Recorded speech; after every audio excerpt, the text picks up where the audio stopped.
என்ன ஃபிஷ்ஷுன்னு பார்த்தீங்கன்னா பர்ச் ஃபிஷ்ஷுங்க. தமிழில் வந்து சங்கரான்னு சொல்லுவாங்க சென்னையிலலாம். ஸோ நான் அங்கே வந்து பார்த்திங்கன்னா இங்கிலீஷில் தான் பேர் இருக்கும். நான் வந்து ஆன்லைனில் போட்டு இது தமிழில் என்ன மீன் அப்படின்னு பார்த்துட்டு யூடியூப்லேயும் போய் ஒரு வாட்டி அந்த மீன் தானா அப்படின்னு ஒரு வாட்டி செக் பண்ணி பார்த்துட்டு நான் வந்து வாங்கிட்டு வருவேங்க. ஸோ லாஸ்ட்டாக வந்து மத்தி மீன் வாங்கியிருந்தேன். அதுக்கு முன்னாடி நெத்திலி ஃபிஷ் ஒரு வாட்டி வாங்கி ட்ரை பண்ணியிருந்தேன். அதெல்லாம் செகண்ட் டைம் வாங்கலை, ஏன்னா எனக்கு அந்தளவுக்கு பிடிக்கல. எனக்கு மத்தி மீனெல்லாம் முள். ஸோ எங்கள் அம்மாவும் சொல்லுவாங்க அது ரொம்ப முள்ளாக இருக்கும், அது எதுக்கு நீ வாங்கினேன்னு கேட்பாங்க. ஸோ ஒரு வாட்டி வாங்கி நான் ட்ரை பண்ணி பார்த்துட்டேன். பட் இந்த ஃபிஷ் வந்து பார்த்திங்கன்னா நல்ல பெனிஃபிட்ஸ் நிறையா இருக்குதுன்னு பார்த்தேன். ஸோ இதை ட்ரை பண்ணி பார்ப்போம். ஒரு 2 ஃபிஷ் இருக்குங்க.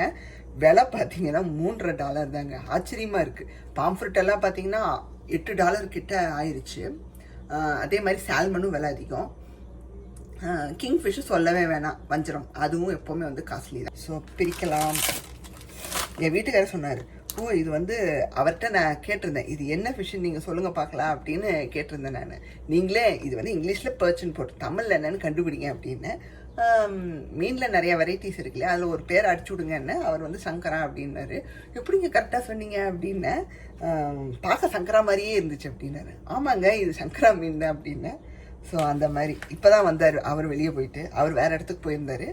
ஸோ போயிட்டு வந்ததும் அவர்கிட்டையும் காமிச்சேன் நான் வாங்கின மீன். பார்க்கவே அழகாக இருக்குங்க.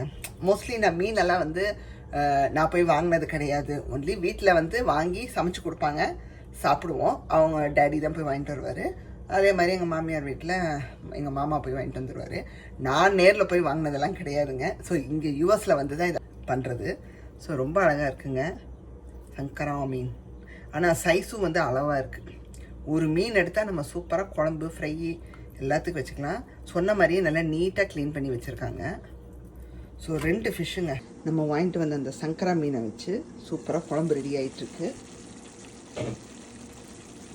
ஸோ அருமையான ஒரு மீன் குழம்புங்க. சிம்பிள் மீன் குழம்பு அண்ட் டேஸ்டியாக இருக்கும். ஸோ மீனெல்லாம் வெந்துக்கிட்டு இருக்கு. மீதி இந்த தலை வாலி இதெல்லாம் போட்டு இப்போ குழம்பு வச்சாச்சு. ஃப்ரைக்கு எடுத்து வச்சுருக்கோம். அடுத்து அதான் பார்க்க போகிறீங்க. சங்கரா மீனை வச்சு சூப்பரான ஃப்ரை ரெடி ஆகிட்டுருக்கு. இது சூப்பராக எடுத்து பாருங்கள்.